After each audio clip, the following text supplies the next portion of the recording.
ठीक है, तो आइए इसे शुरू करते हैं। आज के इस गहन विश्लेषण हमारी इस डीप डाइव में हमारे पास जो नोट्स हैं वो उत्पादकता और समय प्रबंधन पर हैं। हाँ, और ये नोट्स ब्रायन ट्रेसी के बहुत ही मशहूर विचारों पर आधारित हैं। बिल्कुल। और सच बताऊं तो इन नोट्स का शीर्षक ही अपने आप में इतना अजीब है कि कोई भी पहली बार सुने तो उसका दिमाग ठनक जाए। शीर्षक है ईट दैट फ्रॉग ना। हाँ, जिसका सीधा हिंदी अनुवाद होता है वह मेंढक खा लो।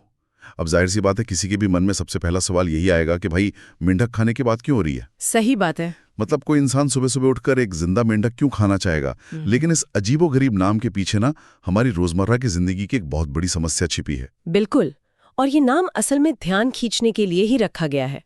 मैं यहाँ साफ कर दूं कि यह मेंढक खाना कोई शाब्दिक बात नहीं है। हाँ, शुक्र है। ये असल में एक बहुत ही गहरा रूपक है, एक मेटाफर है। ये विचार मशहूर लेखक मार्क ट्वेन के एक कथन से प्रेरित है। उनका कहना था कि अगर किसी इंसान को सुबह उठते ही सबसे पहले एक जिंदा मेंढक खाना पड़े तो वो उस इंसान के पूरे दिन का सबसे मुश्किल और डरावना काम होगा। जाहिर है, उससे बुरा और क्या ही होगा। वही तो, एक बार जब वो काम खत्म हो जाए तो दिन भर में ऐसा क्या ही हो सकता है जो उस मेंढक खाने से ज्यादा बुरा लगे। कुछ भी नहीं। तो ब्रायन ट्रेसी ने इसी बात को पकड़ लिया। उनके हिसाब से इस मेंढक का असली मतलब है हमारे दिन का सबसे कठिन, सबसे भारी और सबसे जरूरी काम। वो काम जिसका प्रभाव हमारे करियर या जिंदगी पर सबसे ज्यादा पड़ने वाला है। एकदम सही। लेकिन अजीब बात तो ये है कि इसी काम को टालने की संभावना भी सबसे ज्यादा होती है। ये बहुत ही शानदार रूपक है और आज की हमारी इस चर्चा का मुख्य एजेंडा भी यही है।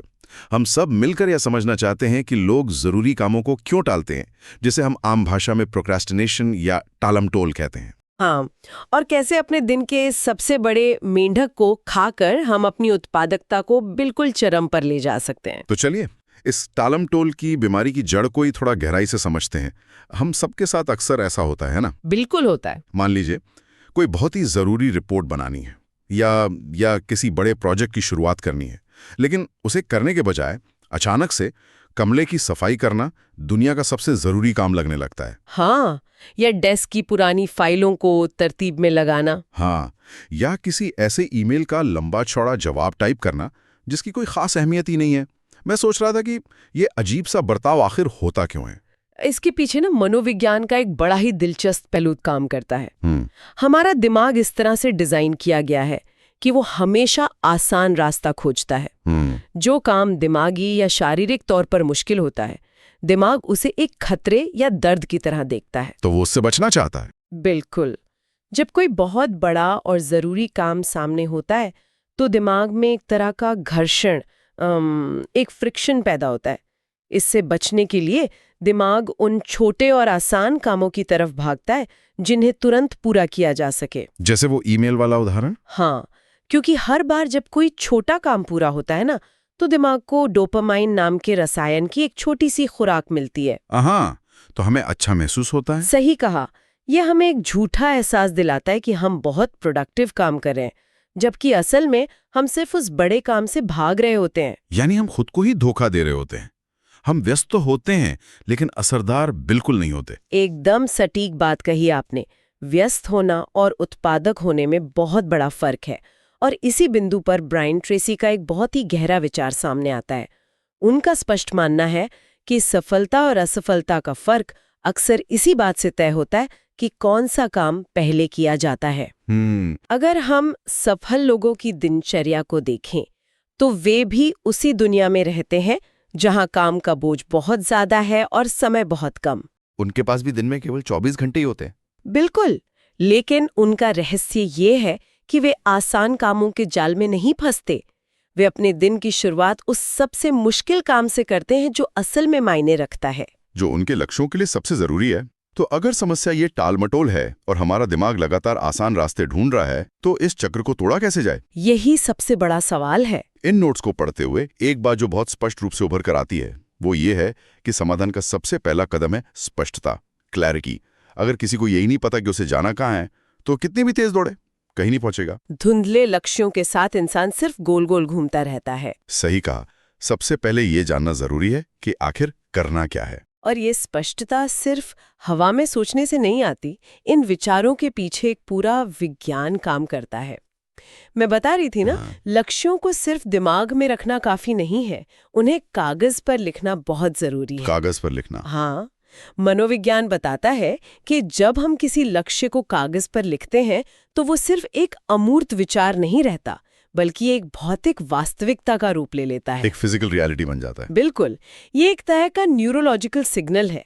जब कोई लक्ष्य लिखा जाता है तो हमारा अवचेतन मन, सबकॉन्शियस माइंड, उसे एक स्पष्ट निर्देश की तरह लेता है।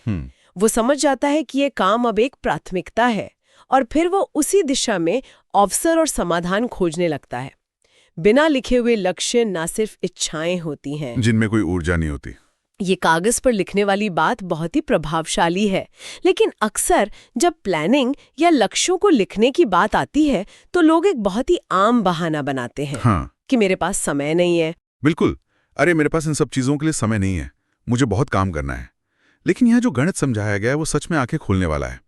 कहा जाता है कि प्लानिंग में लगाया गया सिर्फ 1 मिनट काम को अंजाम देने के 10 मिनट बचाता है।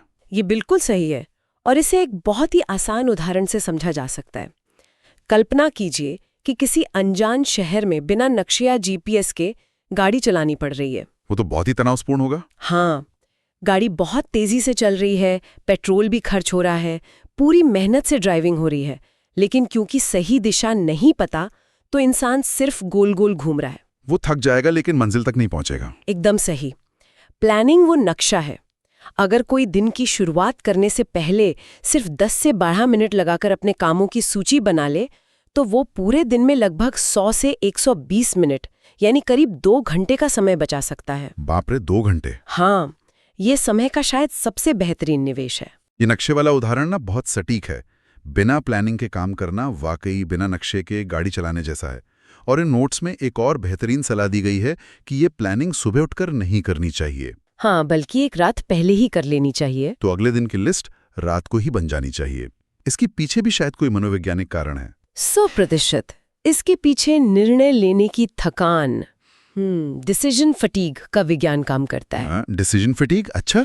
हमारे दिमाग के पास ना हर दिन फैसले लेने की एक सीमित बैटरी होती है। सुबह उठकर क्या पहनना है, नाश्ते में क्या खाना है और सबसे बढ़कर आज काम क्या करना है। हाँ, ये रोज का संघर्ष है। अगर दिन की शुरुआत में ही इस बात पर ऊर्जा खर्च हो जाए कि कौन सा काम पहले किया जाए तो असल काम करने के लिए दिमागी ऊर्जा कम पड़ जाती है। जब कोई इंसान एक रात पहले ही अपनी लिस्ट तैयार कर लेता है तो उसका अवचेतन मन पूरी रात उस लिस्ट पर काम करता है और जब वो सुबह उठता है तो उसे कुछ सोचना नहीं पड़ता। वो सीधे एक्शन मोड में आ सकता है। बिल्कुल, उसकी ऊर्जा फैसले लेने में नहीं बल्कि काम को अंजाम देने में लगती है। ये तो बात हो गई कि कामों की एक लिस्ट होनी चाहिए, लेकिन एक लंबी लिस्ट देखकर भी तो घबराहट होती है। मतलब दिन भर के 20 कामों की लिस्ट देखकर ही आधा मोटिवेशन खत्म हो जाता है। वो तो है। ऐसे में प्राथमिकता कैसे तय की जाए? इसके लिए इन नोट्स में एक बहुत ही कमाल की और मशहूर तकनीक का जिक्र है, जिसे ABCDE मेथड कहा गया है। चलिए इस तकनीक को थोड़ा खोल कर देखते हैं, क्योंकि ये सच में बहुत काम की चीज है। हाँ, ये तकनीक असल में उस लंबी लिस्ट के अंदर छिपे हुए मेंढकों को पहचानने का एक फिल्टर है। ये हमारी कार्यसूची को अलग अलग श्रेणियों में बांटने का एक बहुत ही स्पष्ट तरीका है। तो चलिए एक एक करके इन श्रेणियों को समझते हैं। सबसे पहले है ए श्रेणी। ये वो काम है जो अत्यंत महत्वपूर्ण है। यही वो काम है जिन्हें हम अपना मेंढक कह रहे हैं।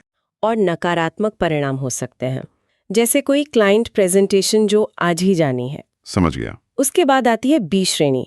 ये वो काम है जो जरूरी तो है लेकिन तुरंत करने वाले नहीं हैं। मतलब अगर ये आज नहीं हुए तो थोड़ी बहुत असुविधा हो सकती है, लेकिन कोई बड़ा भूचाल नहीं आएगा। एकदम सही।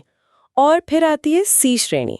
इसका मतलब है वो काम जिन्हें करना अच्छा लगता है लेकिन ना करने पर किसी का कोई नुकसान नहीं है। जैसे ऑफिस में किसी सहकर्मी के साथ कॉफी पीते हुए प्रोजेक्ट पर सामान्य चर्चा करना। हाँ, या अपने इनबॉक्स को एकदम खाली करने की कोशिश करना। ये सब करने में मजा आता है लेकिन इनसे कोई बड़ा परिणाम नहीं निकलता। अब इसके बाद आती है डी श्रेणी, डेलीगेट करना। यानी वो काम जो दूसरों को सौंपे जा सकते हैं। लेकिन यहाँ मैं एक सवाल उठाना चाहूंगा। ये सुनने में तो बहुत अच्छा लगता है कि काम दूसरों को सौंप दो। किसी बड़े सीईओ या मैनेजर के लिए ये आसान है क्योंकि उनके पास एक पूरी टीम होती है। हाँ, ये एक आम धारणा है। लेकिन एक आम इंसान जिसके पास कोई टीम नहीं है, वो डेलीगेट कैसे कर सकता है? क्या ये नियम सबके लिए काम करता है? ये बहुत ही वाजिब सवाल है और अक्सर लोग डेलीगेट करने का मतलब सिर्फ अपने से नीचे काम करने वालों को काम सौंपना समझ लेते हैं। लेकिन इसका दायरा बहुत बड़ा है। अच्छा।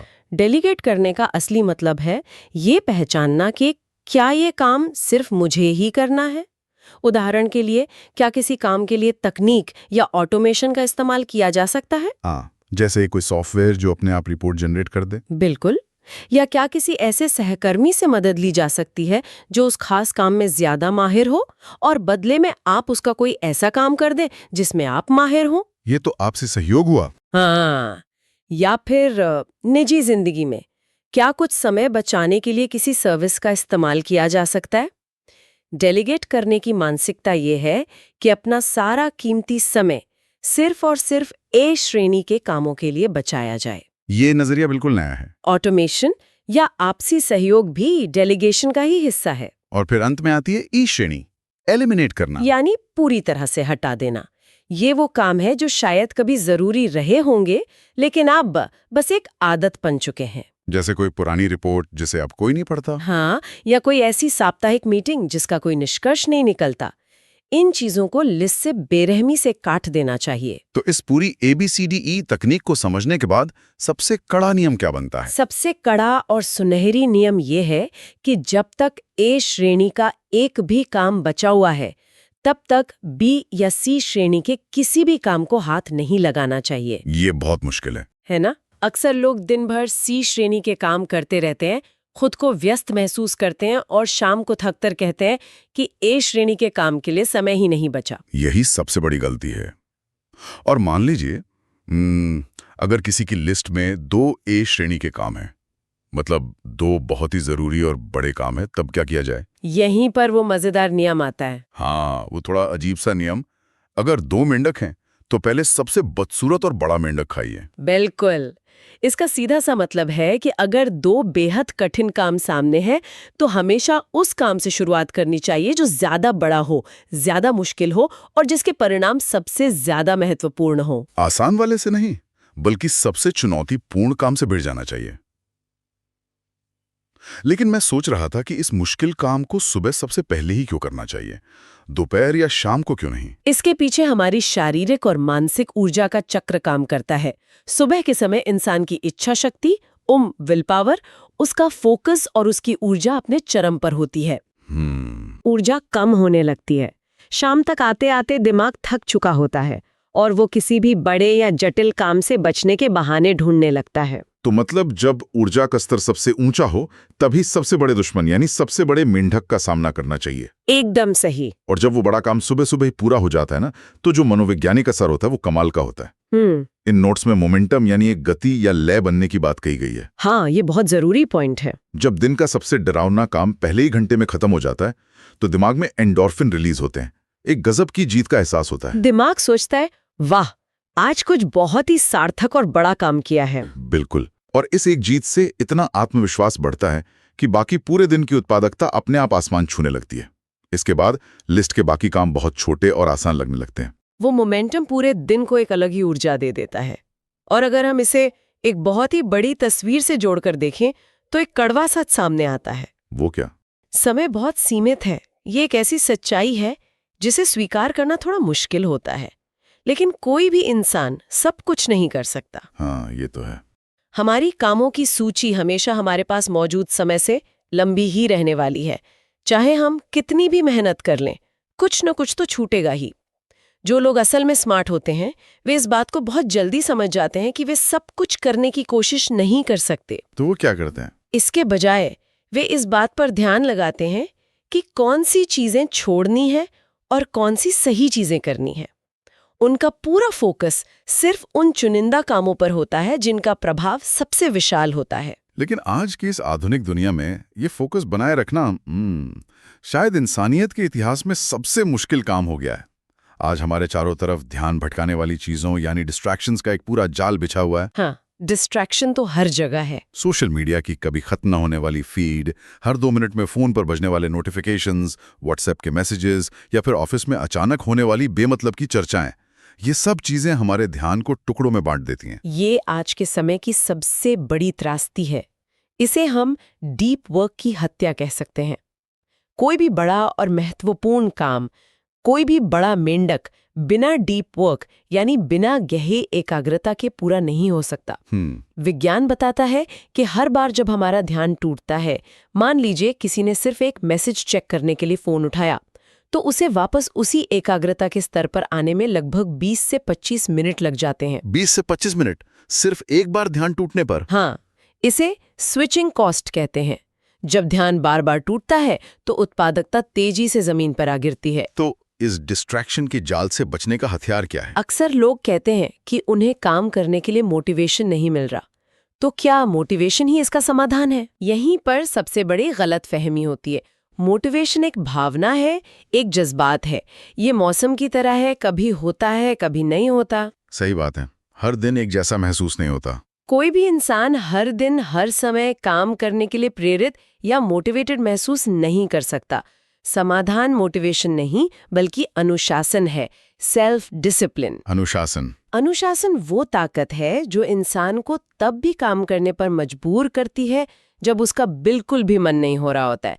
जब फोन को साइलेंट करके दूसरे कमरे में रखने की बात आती है तो वहां मोटिवेशन नहीं, अनुशासन काम आता है। बहुत खूब। जब बिना डिस्ट्रैक्शन के लगातार 1 घंटे काम करने की बात आती है तो वो अनुशासन की जीत होती है। ये बहुत ही गहरी बात है। भावनाएं बदल सकती हैं लेकिन अनुशासन स्थिर रहता है।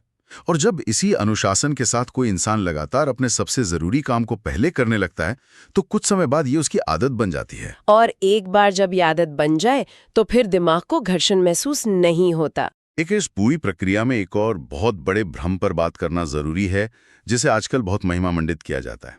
मैं मल्टीटास्किंग की बात कर रहा हूँ। हाँ, मल्टीटास्किंग। आज की दुनिया में एक साथ 4 काम करने को एक बहुत ही शानदार गुण की तरह पेश किया जाता है। लेकिन उत्पादकता के नजरिए से देखें तो मल्टीटास्किंग असल में एक बहुत बड़ा झूठ है। हाँ, न्यूरोसाइंस भी यही साबित करता है कि हमारा दिमाग एक साथ 2 जटिल काम कर ही नहीं सकता। मतलब हम एक साथ 2 काम नहीं कर रहे होते? नहीं। जब कोई इंसान सोचता है कि वो मल्टीटास्किंग कर रहा है तो असल में उसका दिमाग उन 2 या 3 कामों के बीच बहुत तेजी से स्विच कर रहा होता है, इधर से उधर भाग रहा होता है। अच्छा। इस भागदौड़ में दिमागी ऊर्जा बहुत तेजी से जलती है, काम की गति धीमी हो जाती है और गलतियां होने की संभावना कई गुना बढ़ जाती है। तो फिर सही तरीका क्या है? इसीलिए सिंगल टास्किंग पर सबसे ज्यादा जोर दिया गया है। मतलब एक बार में सिर्फ और सिर्फ एक काम।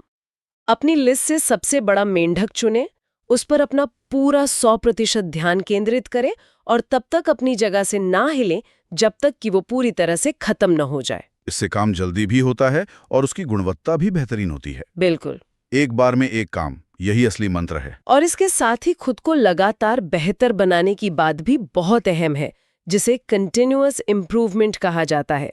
अपनी स्किल्स या कौशल को लगातार निखारना बहुत जरूरी है। हाँ, क्योंकि होता क्या है कि जो काम आज हमें एक बहुत बड़ा और खूंखार मेंढक लग रहा है, जिसके नाम से ही पसीना आ रहा है, अगर हम उस काम से जुड़ी स्किल्स सीख लें तो कुछ महीनों बाद वही काम एक छोटा सा और आसानी से निपटाया जाने वाला काम लगने लगता है। खुद में निवेश करना, नई चीजें सीखना असल में भविष्य के डरावने मेंढकों को छोटा करने का सबसे अच्छा तरीका है। बिल्कुल।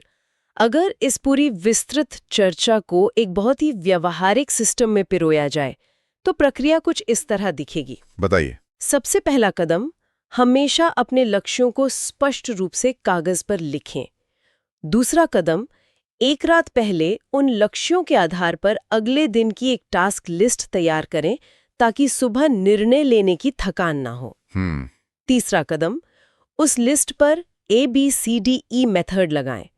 चौथा कदम, उसमें से अपने A श्रेणी के काम को यानी अपने सबसे बड़े और बदसूरत मेंढक को पहचानें। और आखिरी कदम? और पांचवा और सबसे आखिरी कदम, अगली सुबह उठकर बिना फोन देखे, बिना किसी डिस्ट्रैक्शन के सिंगल टास्किंग करते हुए सबसे पहले उस काम को खत्म करें। यह सिस्टम सुनने में जितना सीधा और सरल है, असल जिंदगी में उतना ही चमत्कारिक भी है। लेकिन इसकी सफलता की सिर्फ एक ही शर्त है और वो है निरंतरता, कंसिस्टेंसी। ये एक दिन का काम नहीं है, ये जीवन जीने का एक तरीका है। एक बहुत ही शानदार और संपूर्ण ढांचा है। तो चलिए आज के इस पूरे गहरी चर्चा के मुख्य बिंदुओं को एक बार समेट लेते हैं। हमने समझा कि सफलता कोई रातों रात मिलने वाला चमत्कार नहीं है, बल्कि ये छोटे छोटे सही दिशा में उठाए गए अनुशासित कदमों का परिणाम है। बिल्कुल। सब कुछ इस बात पर निर्भर करता है कि हम अपने लक्ष्यों को कितनी स्पष्टता से लिखते हैं। ABCDE मेथड का इस्तेमाल करके कैसे अपने सबसे जरूरी कामों को बाकी के शोर से अलग करते हैं और कैसे मल्टीटास्किंग के भ्रम से बचकर सिंगल टास्किंग के जरिए अपना पूरा फोकस एक जगह लगाते हैं। और हर सुबह अपने सबसे बड़े मेंढक को खाना। हाँ, सबसे जरूरी बात, हर सुबह अपने सबसे बड़े मेंढक को बिना किसी टालमटोल के खाने की आदत विकसित करना ही उत्पादकता के शिखर पर पहुंचने का एकमात्र रास्ता है। एकदम सही। इस डीप डाइव यानी आज के इस गहन विश्लेषण में शामिल होने के लिए और अपना बेहद कीमती समय इस चर्चा को देने के लिए सभी सुनने वालों का बहुत बहुत धन्यवाद। Thank you. हमें पूरी उम्मीद है कि आज की इस चर्चा से काम को देखने और दिन की शुरुआत करने का एक नया और स्पष्ट नजरिया मिला होगा।